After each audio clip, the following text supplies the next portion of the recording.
আসসালামু আলাইকুম। আজকে বানিয়ে দেখাবো বুটের ডালের হালুয়া। ডালগুলা সিদ্ধ করে নিচ্ছি, এখন পাটা এগুলা বেটে নিব। চাইলে ব্লেন্ডার করে নিতে পারেন, কিন্তু আমি পাটায় বেটে নেব।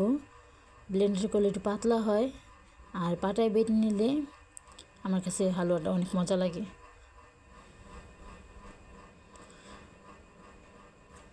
আমি সবগুলো ডাল এভাবে বেটে নেব। দেখুন আমার ডাল বাটা শেষ। আমি আধা কেজির মতো বুটের ডাল নিছি। এখানে আমি তেল দিয়ে তারপর ঘি দিয়েছিলাম, তেজপাতা, আস্ত মশলা, এগুলো আমি একটু ভেজে নিতেছি। তারপর আমার বাটা যে ডালটা এটা দিয়ে দিব।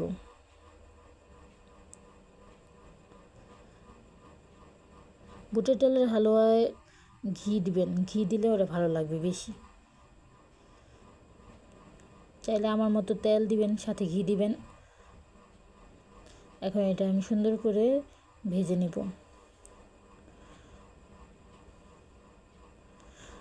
আর ডালের হালুয়া নাড়ার উপরে রাখতে হয়, নাড়া বন্ধ করা যায় না। এখন আমি একটু স্বাদ মতো লবণ দিয়ে নিলাম।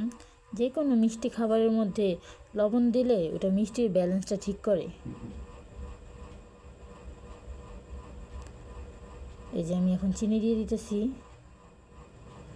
আমি পরিমাণ মতো চিনি দিলাম। কেউ যদি আরও অনেক বেশি মিঠা খায় তাহলে সে আরও চিনি বাড়ায় দিবে। কেউ যদি একদম অল্প মিষ্টি খায় তাহলে সে আরও কম চিনি দেবে। এটা যার যার স্বাদ অনুযায়ী। এখন এটা লাড়তে লাড়তে চিনিটা গলে হালুয়াটা আরও পাতলা হয়ে যাবে, কিন্তু নাড়া বন্ধ করা যাবে না। আবার নাড়তে নাড়তে এটার পরিমাণ ঠিক জায়গায় আসবে।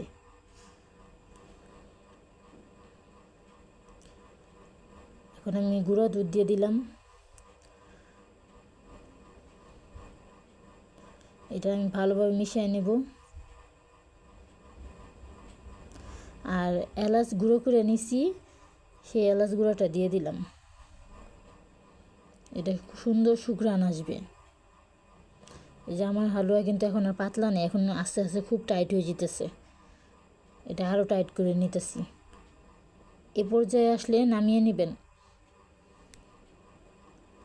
যে এই শ্রেণীটার মধ্যে আমি কিছুটা ঘি দিয়ে শ্রেণীটা মাখায় নিব, যাতে হালুয়াটা বিছায় কাটলে পরে সুন্দরভাবে উঠে আসে। এই যে বললাম আধা কেজি ডালের হালুয়া, সেই জন্য এই ছোটো এটার শ্রেণীটার মধ্যেই আমি কেটে নেব।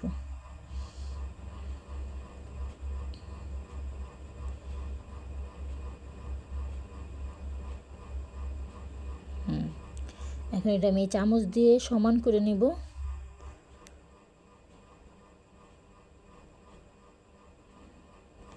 এই খুঁচুনটা দিয়ে এখন একটা চাকু দিয়ে সুন্দর করে কেটে নেব।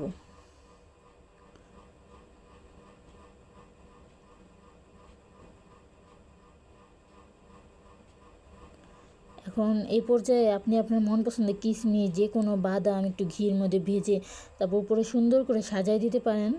আমি অত কিছু দিইনি, আমি বাদাম ভেজে রাখছি, ওগুলো আমি কেটে কাঠবাদাম উপরে সুন্দর করে দিলাম, গার্নিশ করলাম। আপনি আপনার মন মতো সাজিয়ে নিতে পারেন, কিশমিশ, বাদাম, পেস্তা, যেটা ইচ্ছা। এই যে